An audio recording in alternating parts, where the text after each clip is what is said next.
Hey guys, today I want to take some time and give you my thoughts on the Lynch Northwest Sparrow 7, their first fixed blade knife.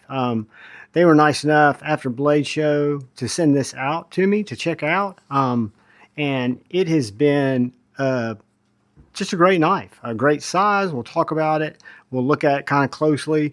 They also sent out this leather sheath they sell as an optional accessory on their website. Really cool. It comes with a really well done Kydex sheath that's set up for deep carry, right or left. It's got little special square nuts to go on the inside. This is a concealment carry clip, rides very deep in the pocket if you don't get the leather sheath. Has great retention, has adjustable retention, also has a Tek-Lok. You can use different hardware if you want to mount the Tek-Lok and use it carrying the knife this way on your belt. I personally am a pocket dropper guy, so I was tickled to death when they sent out the leather sheath. But you've got really good thumb ramp here on the Kydex. Works very well. For pocket dropping, I do prefer the leather. So this knife is available in a couple of different configurations, or let's put it this way, it was at Blade Show in a couple of different configurations. MagnaCut, which this one is, HRC right around 62, or you can get CPM 154, I believe, or 154 CM, CPM 154, I think. I'm kind of went blank spacey there, trying to think what the blade steel, the other alternative is. But there's no price difference between the MagnaCut, which this one is here. It's marked right on the tang, right there. And you've got these slightly shadow box, which is done really nicely. Makes me think this is CNC assisted to help them make a scale that sits with about a 32nd of relief instead of it being fully flush. Which make the knife's profile a little thinner, and we'll measure it here in a little bit, but it also makes it, for me, a very comfortable knife to carry. I like this little area right here. It's a finger choil. There is a little step behind the finger choil here, which for me works very well and gives me kind of a traction point. I have cut cardboard with this knife. I have cut paper with this knife. I have not put a lot of work in with this knife. I can tell you that you do feel slightly this little choil, and when I bear down, because I'm death gripping it right now just to try to feel it, to see, you know, some knives I don't feel fixed blades. Some you can feel certain areas of the blade. That's not at all any concern. I just point that out because it's unique the way that it's done. Because for me, it just gives me really positive traction. Just be aware of that. And then you can get, I saw on their website, and these are sold out at the moment. There's some that are in stock. The CPM 154, I think, are in stock. I think the MagnaCut are currently out of stock. They do also have a step milled. So where this one's just flat milled here, like ABW, American Blade Works, or like Alex's SPK Lamia's, where they've got the milling in the blade, making up that bevel. They had some of those at Blade Show and on the website that are currently sold out, like I said, but they look really, really nice. And I think they cut very, very well. I know this one does. Again, thin, contoured Micarta scales on this one are available on the website, and I'll put a link to that in the description, with Ultim scales, other handle materials, besides just the Micarta. This just happens to be the one that they sent out, and I'm very appreciative of it because it's a killer knife. It is pokey, kind of pokey stabby. I'd call it a spear point, maybe a modified sheep's foot, just because it's got this little slopey down there, but more of a spear point. Really nice splinter digger type of point if I want to use it as a splinter digger. I've been sharpening, so I've got smuts on my hands. but just super therapeutically slicey. And I don't think I've got any cardboard close, because it really works well on, I have not stropped this knife, but on thicker materials where it's dragging towards the end. I just need to go in and put a 20-degree, 18 to 20 degrees is what these are sharpened at from the factory. And I would just test it and probably start at 20 and put a fresh edge on it. I'm still using the factory edge. It's not a burnt edge. It's held up really well. I just have not yet put this one under a stone. You've got the Lynch Maker's Mark right there, the feather that you guys have seen on the clips for years. And I believe on the inside of the scales. And then you've got Lynch and the USA flag. These are made in what is it, Spokane City, Washington. I'm probably getting that wrong. I know it's Washington. I know Spokane is in the title of the city, but I know it's not Spokane, Washington. It's like Spokane. I've just gone blank on it. Anyway, Washington State, USA, all made under the same roof. So these knives are made in the USA. You've got removable scales here. I do not think they are selling scales. I think these are just removable for maintenance. I think these might be T15s. Nope, these are going to be T20s.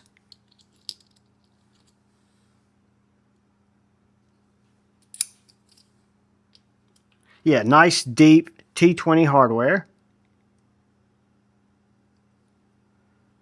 And the only marking on the underside, your blade steel is there. You've got your feather and your Lynch with the USA flag. You can get it in a stone-washed finish, or you can get it in this black washed finish. These are right around 3 bones. And I think the step milled are in that 330, 335, 340 range. Don't quote me on that. I will leave links, like I say, in the description. But very nice packaging. I did an unboxing on this knife last week. You guys probably saw me do that unboxing. I hope you did. But it comes very well packaged with both the Kydex sheath, deep concealment carry clip, that's really done, in my opinion, very well. If I wanted to, I could mount it just like a regular clip. But they make it kind of like my Big Idea design company has that titanium clip that sits right on the face of the sheath. And this is set up with the screw holes being tall. So when you carry this Kydex sheath, the knife is going to ride very deep in your pocket. I apologize for that. So it's going to be very deep pocket dropper there. Again, great ramp on the jimping, or great ramp on the sheath. I just prefer the leather. I get a deep drop there, get about the same drop there. So they're both set up to work very well. And the Tek-Lok is not imitated Tek-Lok that you get from overseas. This is the real deal. Made in the USA, Blade Tech, Tek-Lok. So you're getting USA manufactured stuff. The sheath is made in the USA. Do not know if Casey and Lynch have partnered with somebody to make this sheath here in the US, or if they're making them there at the shop. That I don't know. I did not read that far, but it'll be in the link, because you'll see these leather sheaths that are available, like I say, as options. Really nice. You do have a lanyard hole here. That's a hidden lanyard hole. So you would take the scales off like you do on my Boker to get to that lanyard hole.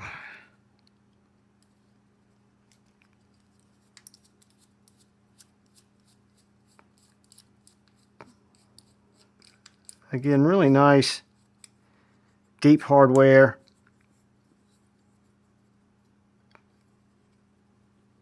I don't know what it's hanging up on.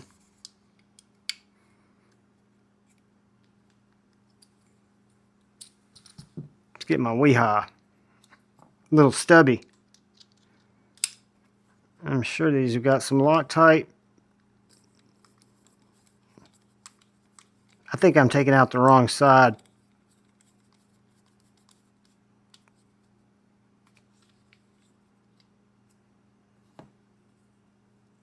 Yeah, I've got the barrels on this side here. So you can see that you got nice weight relief in the handle. It's done with either I don't know if this is water jet or plasma cut. You've got a nice bevel around the tang of this full-tang blade, so it's done very well. It's definitely multi-step milling. Tip, you're going to have to move on. But you take the scale off, put your lanyard in right there. It comes with the lanyard, by the way. If you want to use that, or you can tie your lanyard on there, but it does have some Loctite, so beware when you're taking it apart, putting it together. And it is T20. Whoops. And it will work better if you go from the right side, because the right side, I'm assuming they would be put in that way on all of them. The right side is the barrel, or the left side is the barrel, the right side, and my version here is the actual screw. So it would have been easier for me to just take it down like that, but it works out either way. 6.5 dozen the other, right? Let me put that up, and we'll do a couple quick size comparisons, and then I will get you guys some measurements. Whoops. Sorry guys, didn't mean to interrupt the flow there, but I did want to look at that handle and did want to look at how easy that lanyard is to get in and out. Again, T20s, really nice little package. Let's pull out a Sharpie first.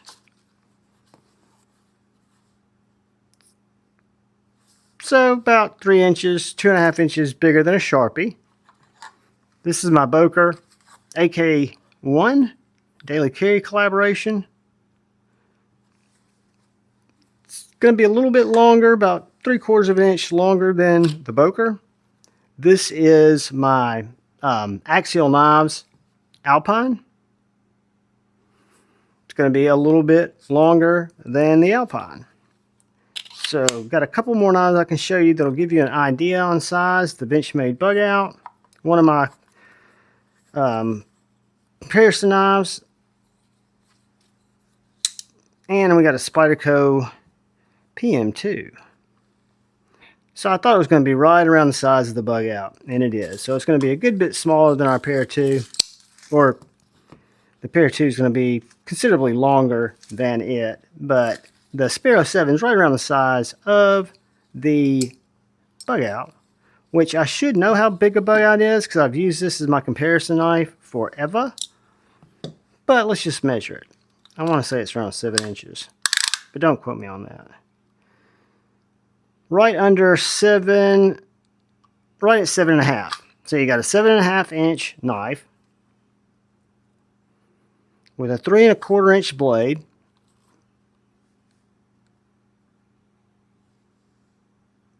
Three-inch cutting area. Your inside handle is 4 inches from right here to right here. And if you wanted to measure to the back of the handle, if you're going to employ that lanyard, you're 4.5. So you got a 4-inch grip, 3.5 inch blade roughly, in a really nice little package. Let's look how thick these are, these scales. Close that up, zero it out. And we will learn that it's right around a 1/2 inch, 4.8. And you do have a little kind of crosshatch, very Lynch Northwesty, very reminiscent of what I've seen on clips. So let's look at the blade stock thickness. 0.1420. Behind the edge, 0.0360. Little sharpening choil there.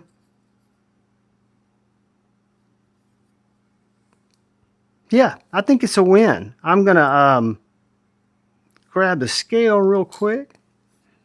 We will get a weight on this bad boy. Naked weight, 3.5, 3.5. With the leather sheath, which is the way I carry it, right at 5.2. So for me, that is a good size and weight for what I would consider to be a knife that I could carry, an EDC fixed blade that could be my primary carry. It could still be an enhancement to my folder if I wanted to carry a folder too, but it's definitely a bug out size knife, right? So if I use a bug out or that type size knife, this is going to be thicker blade stock, full-tang construction, so you're not going to have it fold up on you. It's a fixed blade. You've got jimping here that works very, very well. Comfortable handle. I think it's a very comfortable handle and a lightweight, thin package. So it carries very well in the pocket. Both clips configurations are set up as pocket droppers unless you use that Tek-Lok clip and put it on your belt. But I'm a huge fan. I think Casey and Lynch Northwest knocked it out of the park with their first knife, the Sparrow 7. It is killer. Done very well. High quality. USA. Spokane City, Washington. I think that's it. I think that's where they're made. I know Spokane's in the name, and I know Washington's in the name. And I know it's not Spokane, Washington. But Lynch Northwest Sparrow 7. Thank them very much for sending this out. It was a pleasure meeting them and talking to Casey and a couple of the boys at Blade Show. Super hospitable. Let me film the booth. Talk to me about what they were doing the whole time they were working with Ryan Ellis and Shane, hooking them up with clips. It was just a great experience. I want to thank them for that. Thank them for letting me check this knife out, and thank you guys for watching. Do me a favor. I want to say thank you to all my channel members, but any of you that come in here and watch my knife and EDC content, I want to thank you. If you would, hit the subscribe button and the bell notification icon. That notifies you when I go live and when my videos come out, so you can check those out. And hit the like button. Most importantly, please look out for the guy or gal to your left. Look out for the guy or gal to your right. Look out for one another. Go forward with love in your hearts and choose debate, not hate. I love you all. Peace.